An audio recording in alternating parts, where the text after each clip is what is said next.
SG Consultancy Services. Study MBBS in Russia, Philippines, Uzbekistan. ఇప్పుడు మీరు ఇచ్చిన అవయవదానానికి ప్రజలంతా జోహార్లు అన్నారు. ఒక విధంగా చెప్పాలంటే ఎవరు ఈ మధ్యకాలంలో అవేర్నెస్ పెరిగింది, అలా ఇవ్వాలి, ఇస్తే 10 మందికి, లేని వాళ్ళకి, కళ్ళు లేని వాళ్ళకి కళ్ళు, ఏ అవయవం లేకపోతే అవయవాన్ని చేయడం అనేది చాలా గొప్ప విషయం. దాన్ని కూడా మీరు ఈ విధంగా చేశారని చెప్పి అవతరాలు పాయింట్అవుట్ చేయడం నిజంగా అది బాధాకరం సార్. అంటే చాలా నీచమైన మాట కదండి అది. We need not even respond because these talks are below contempt. Contemptuous కూడా కాదు, అంతకంటే కింద ఉన్న మాటలు ఇవి. మనస్థిమితం లేక లేదు యాంగ్విష్లో మాట్లాడిన మాటలు అయి ఉండొచ్చు. మా అమ్మగారి విషయంలో చాలా ఇబ్బందికరంగా జరిగింది. ఎందుకనంటే హైదరాబాద్లో ఆర్గన్ డొనేషన్ మీద అవగాహన లేని టైంలో ఆవిడ చనిపోతారని ఇంత హింట్ కూడా లేని టైంలో ఆవిడకి బ్రెయిన్ క్యాన్సర్ వచ్చింది, ట్యూమర్. ఇప్పుడు మీకు ఫ్రంటల్ పార్ట్ ఆఫ్ ద బ్రెయిన్లో ఎక్కడో ట్యూమర్ వచ్చింది అనుకోండి, చూపు ఎఫెక్ట్ అవ్వచ్చు. మీరు అప్పుడు చెప్పచ్చు డాక్టర్కి సరిగ్గా కనపట్టలేదు అని, అప్పుడు స్కానింగ్ ఏదో చేస్తారు, ఇదిగోమ్మ నీకు ట్యూమర్ ఇక్కడ ఉందని చెప్పగలరు. బ్రెయిన్ ఏంటి అనంటే శరీరంలో ఎక్కడ నొప్పి వచ్చినా బ్రెయిన్కి తెలుస్తుంది. బ్రెయిన్కి నొప్పి వచ్చింది బ్రెయిన్కి తెలియదు. సో బ్రెయిన్ యొక్క ఫంక్షన్స్ ద్వారా మనం తెలుసుకోవచ్చు. ఇప్పుడు డిఫరెంట్ పార్ట్స్ ఆఫ్ ద బ్రెయిన్లో ట్యూమర్ వస్తే నడక సరిగ్గా లేకపోవటం, ఇవన్నీ జరుగుతూ ఉంటాయి. మా మదర్కి బ్రెయిన్ స్టెమ్లో వచ్చింది. Brain stem controls your breathing and your heart. అది ఎప్పుడైతే ఎఫెక్ట్ చూపిస్తుంది అని అంటే ఆ బ్రీతింగ్ ఆగిపోయినప్పుడు, మనకి వార్నింగ్ లేదు, ఏమీ లేదు. మా అమ్మగారితో నాకు ఒక intimate relation as a child. అది బేబీగా ఉన్నప్పుడు ఎలా ఉండేదో తను చనిపోయేదాకా కూడా అటువంటి రిలేషనే ఉండేది. చాలా క్లోజ్గా, చాలా ఆప్యాయత చూపించింది. అందరి తల్లుల్ని బిడ్డలు అలాగే అనుకుంటారు, నేను కూడా అలాగే అనుకునేవాడిని. నాకు తను కొన్ని నెలల్లో చనిపోతుందనగా నా పుట్టినరోజు ముందు ఈరోజు నాకు జన్మనిచ్చిన నా అమ్మని నాన్నని తలుచుకున్నాను నాన్న అని నాకు ఈమెయిల్ రాసి, నువ్వు నాకు పుట్టడం నా జన్మ సార్థకం అని రాశారమ్మ. ఏ తల్లి ఈ మాట అని ఉండదండి తన బిడ్డతో. నాకు ఆ రోజే ఫ్లైట్ ఎక్కి అమ్మకు వచ్చో ముద్దు పెట్టి మళ్ళీ వెళ్ళిపోవాలనిపించింది. చేయలేదు నేను. అట్లా రాసిన కొన్ని నెలలకి షీ డైడ్.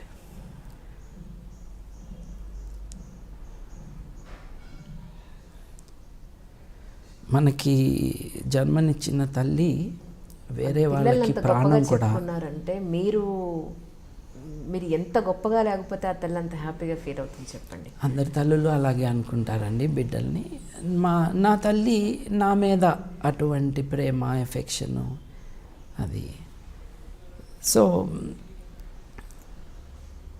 తన ప్రాణం పోయింది వెంటిలేటర్ మీద. అంటే హార్ట్ బీట్ అవుతూ నాకు కనపడాలని మా నాన్నగారు వెంటిలేటర్ మీద పెట్టించారు. There is no hint that she would die. తలనొప్పి వచ్చింది, హాస్పిటల్ తీసుకెళ్లారు, స్కాన్ చేశారు, చాలా పెద్ద ట్యూమర్ ఉంది అని చెప్పారు. ఆ స్కానింగ్నే తను సర్వైవ్ కాలేదనుకుంటా, it's almost gone. So at least బాబు వచ్చేదాకా హార్ట్ బీట్ ఉండాలి అని వెంటిలేటర్ మీద పెట్టించారు మా నాన్నగారు. అంటే బ్రెయిన్ డెత్ జరిగి still the body organs are alive. నాకు తెలిసిన మెడికల్ నాలెడ్జ్ ప్రకారం some things could be done.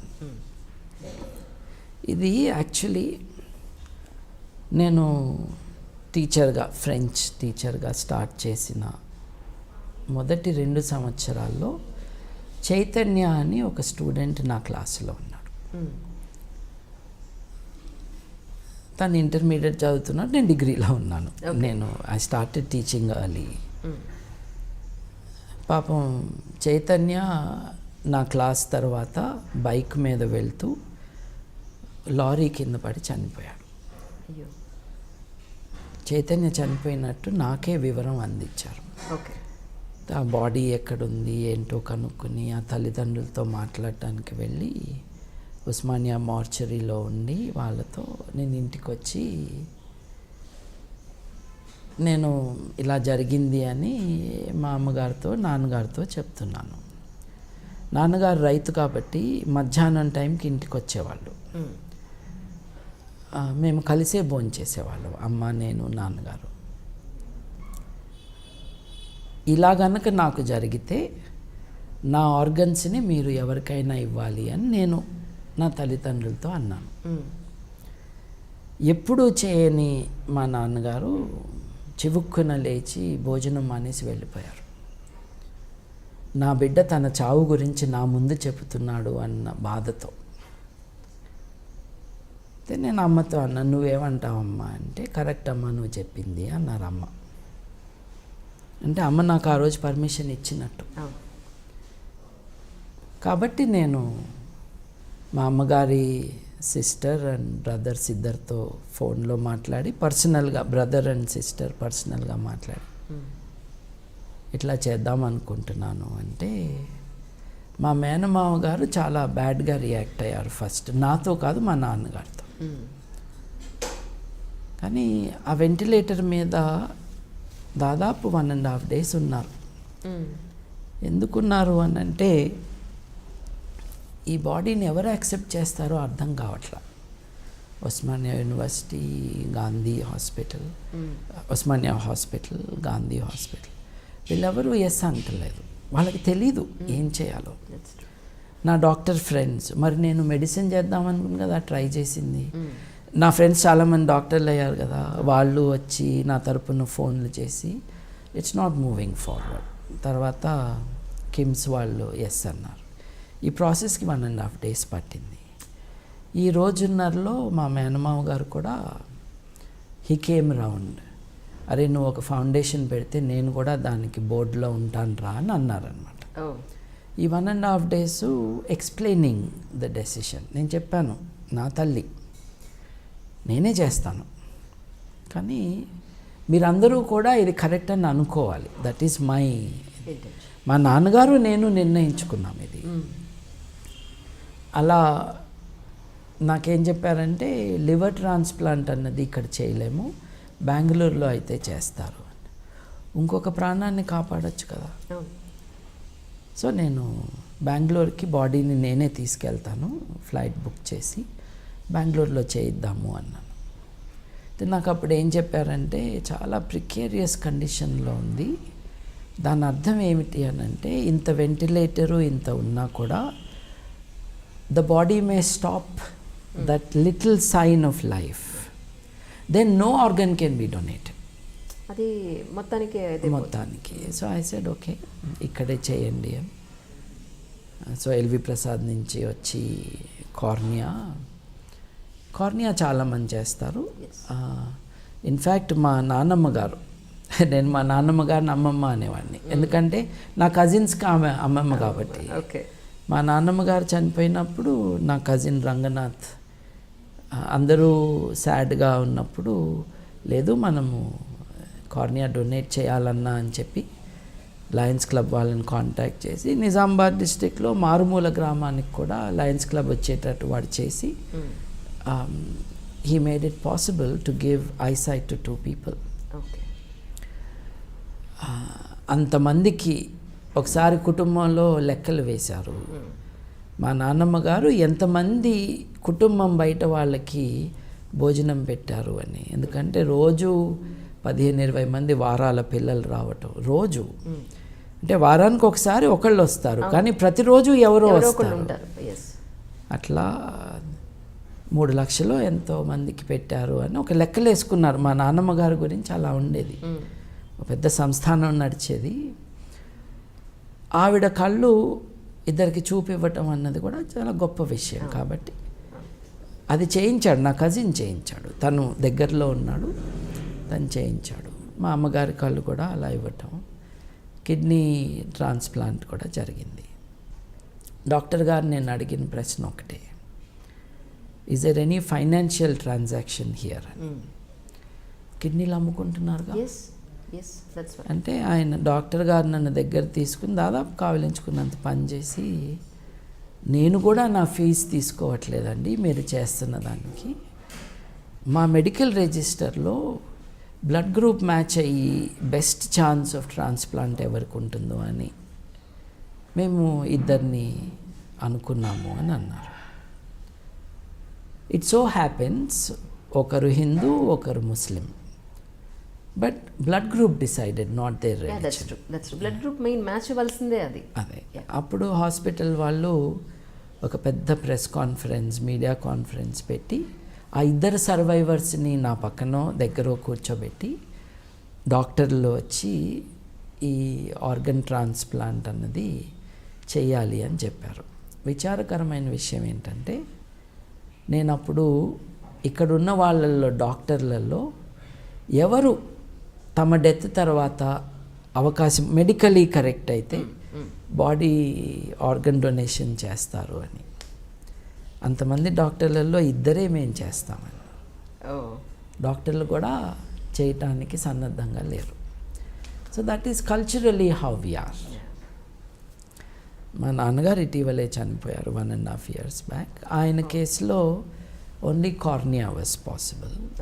Then we donated the body for medical research. అమ్మగారి విషయంలో కూడా బాడీ వాజ్ డొనేటెడ్. కాళోజీ తాతగారు మా ఫ్యామిలీకి అత్యంత ఆప్తుడు. ద నక్సలైట్ విషయంలో కొంచెం కోపంగా ఉండి లాస్ట్లో ఎక్కువ మాట్లాడుకోలేదు.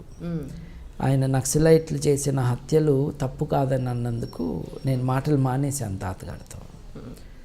ఏ హత్య అయినా హత్య అన్నది నా పాయింట్.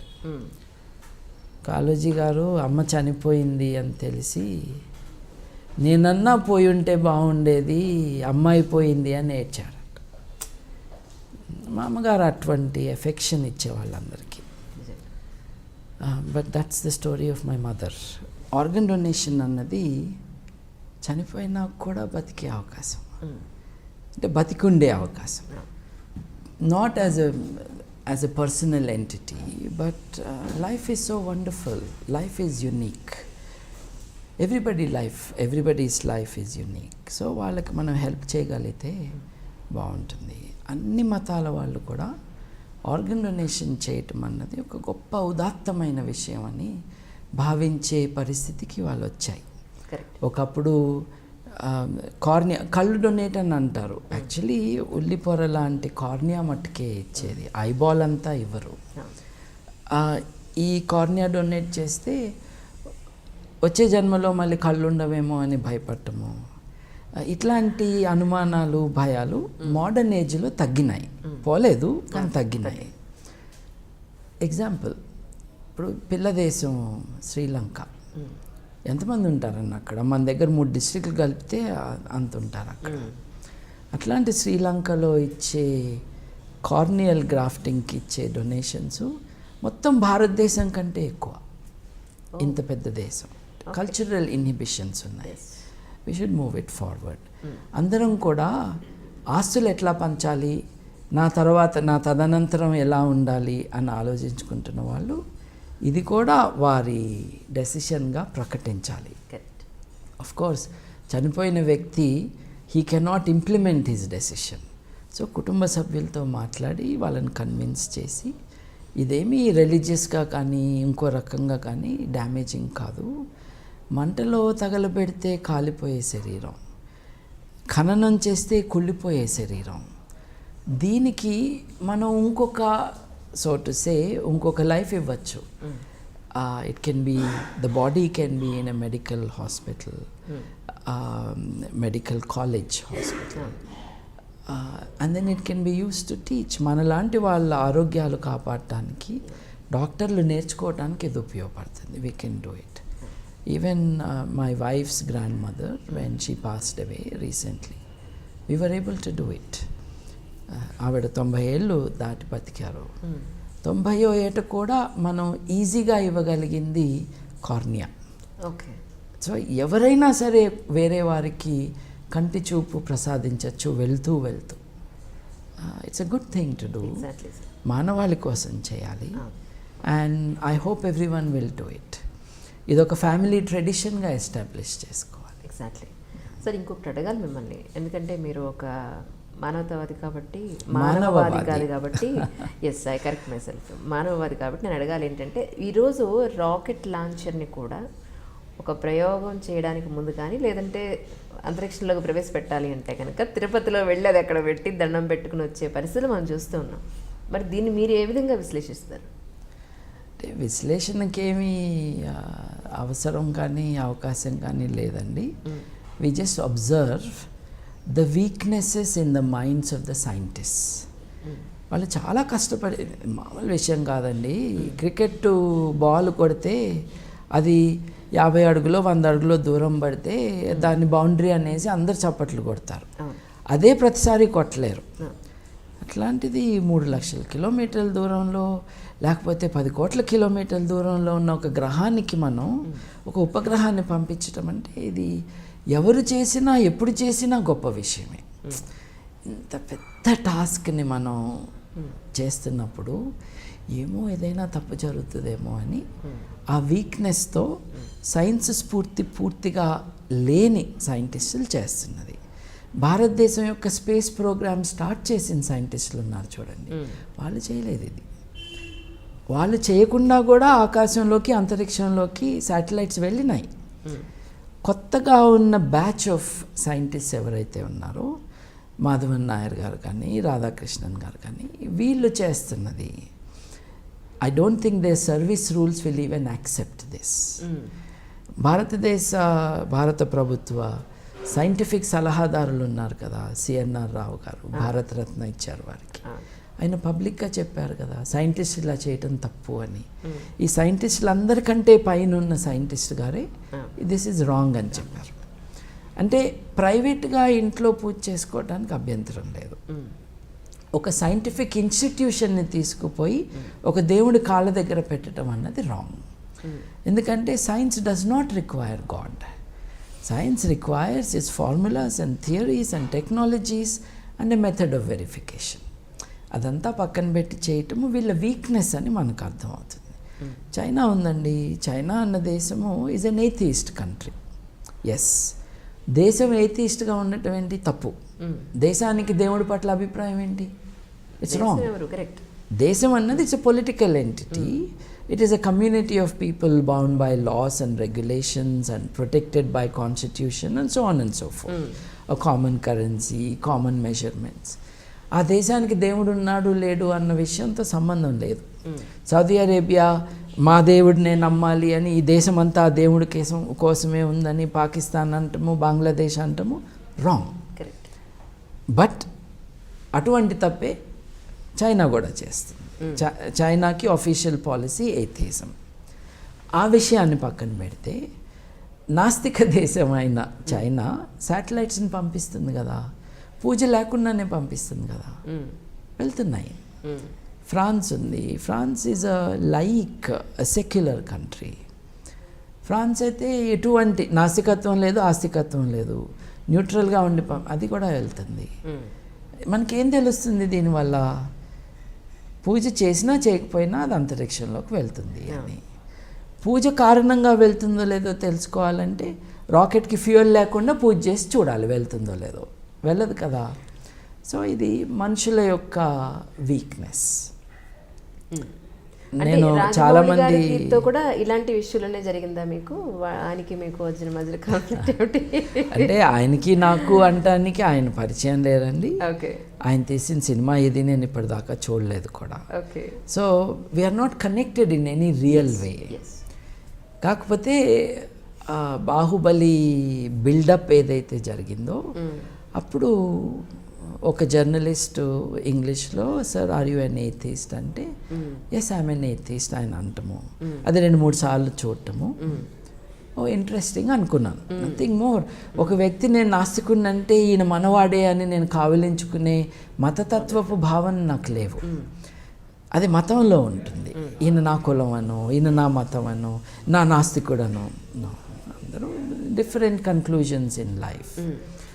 సో నేను 3 రోజుల తర్వాత 4 రోజుల తర్వాత ఆయన గుడికి వెళ్ళిన ఫొటోస్ చూశాను.